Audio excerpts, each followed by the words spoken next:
समाचार बुलेटिन में आपका स्वागत है।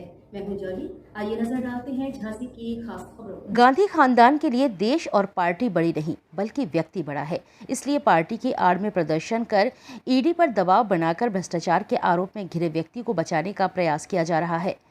यह बात उत्तर प्रदेश के उप मुख्यमंत्री केशव प्रसाद मौर्य ने कही।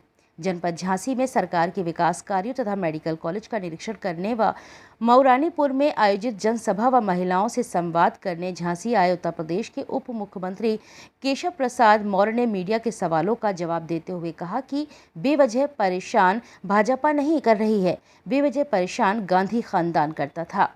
उन्होंने कहा कि जब देश के प्रधानमंत्री नरेंद्र मोदी गुजरात के मुख्यमंत्री थे, उस समय गांधी खानदान बेवजह उन्हें परेशान करता था।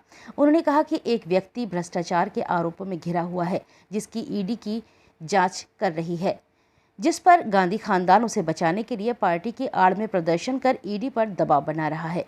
उन्होंने कहा कि गांधी खानदान के लिए देश बड़ा नहीं, पार्टी बड़ी नहीं, उसके लिए व्यक्ति बड़ा है और वह उस व्यक्ति को बचाने का प्रयास कर रहे हैं जो भ्रष्टाचार के आरोपों से घिरा हुआ है। वहीं उन्होंने भाजपा पर दंगा कराने के आरोपों को खारिज करते हुए कहा कि 5 साल में कहां दंगा हुआ। हमारी उत्तर प्रदेश सरकार के 5 साल में उत्तर प्रदेश दंगा मुक्त, भ्रष्टाचार मुक्त, अपराध मुक्त रखा और उत्तर प्रदेश को गरीबी से मुक्त करने के लिए ईमानदारी से कार्य कर रहे हैं।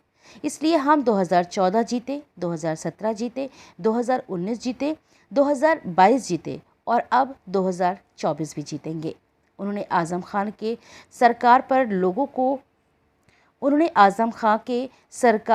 लोगों को माफिया बनाने वाले बयान पर कहा कि पुलिस थानों में रिपोर्ट दर्ज होने से कोई माफिया नहीं बन जाता। अगर पुलिस और सरकार से शिकायत है तो ऊपर न्यायपालिका है, न्यायपालिका में जाएं।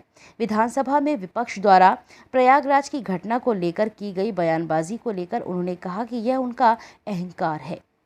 मऊरानीपुर से शिवम सिंह की रिपोर्ट। कांग्रेस पार्टी कह रही है कि राहुल गांधी को बेवजह परेशान कर रही है।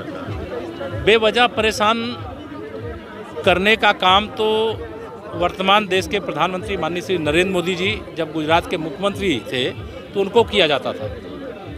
वह भी ईडी के सामने हो चाहे सीबीआई के सामने हो पेश होते थे। पेश होने से बचने के लिए कभी दल की ताकत नहीं दिखाते थे, लेकिन गांधी खानदान के लिए देश बड़ा नहीं है, उनकी पार्टी बड़ी नहीं है, उनके यहाँ व्यक्ति बड़े हैं। और भारतीय जनता पार्टी में देश बड़ा है, फिर पार्टी है, फिर व्यक्ति होता है। तो कभी भ्रष्टाचार के आरोप में जो व्यक्ति घिरा हो उसे इस प्रकार से राजनीतिक प्रदर्शन करने से ही साबित हो गया कि ये सब भ्रष्टाचारी हैं और भ्रष्टाचार से बचने के लिए ईडी जैसी महत्वपूर्ण संस्था पे दबाव बनाने का सफल प्रयास कर रही है। कई नेताओं का कहना है कि भारतीय जनता पार्टी दंगा करा के 2024 का चुनाव जीतना चाहती है। दंगा हम तो पूरा मुक्त उत्तर प्रदेश रखे 5 साल, एक भी दंगा नहीं हुआ। वह तो चाहते थे कि दंगे हो जाएं और उत्तर प्रदेश में बीजेपी हार जाए, लेकिन हम दंगा मुक्त रखते हैं, अपराध मुक्त रखते हैं, भ्रष्टाचार मुक्त रखते हैं, गरीबी से मुक्ति के लिए ईमानदारी से प्रयास कर रहे हैं। इसलिए लगातार जीत रहे हैं। 2014 जीते, 19 जीते, 17 जीते, 22 जीते, 24 भी जीतेंगे, 27 भी जीतेंगे। प्रयागराज में बवाल हुआ, उसके बाहरी ताकतों को क्या हो गया था अखिलेश जी से उस दिन? हाँ, सदन में अखिलेश जी से क्या बात हो गई थी? थोड़ा अहंकार है। उनको लगता है कि केवल श्री मुलायम सिंह यादव जी के खानदान के अलावा पिछड़े वर्ग में कोई नेता ही नहीं है और पिछड़े वर्ग का कोई व्यक्ति बोले ही नहीं।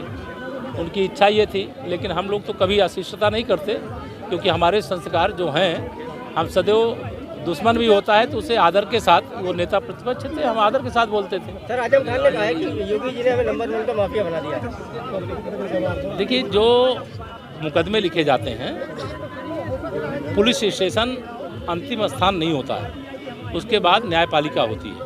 तो जिसको कोई शिकायत है सरकार से, कोई उनके खिलाफ मुकदमा है, तो न्यायालय में जाए, न्यायालय जो निर्णय करेगा सरकार स्वीकार करेगी। नहीं बनाया जा रहा है, क्या मजबूर है?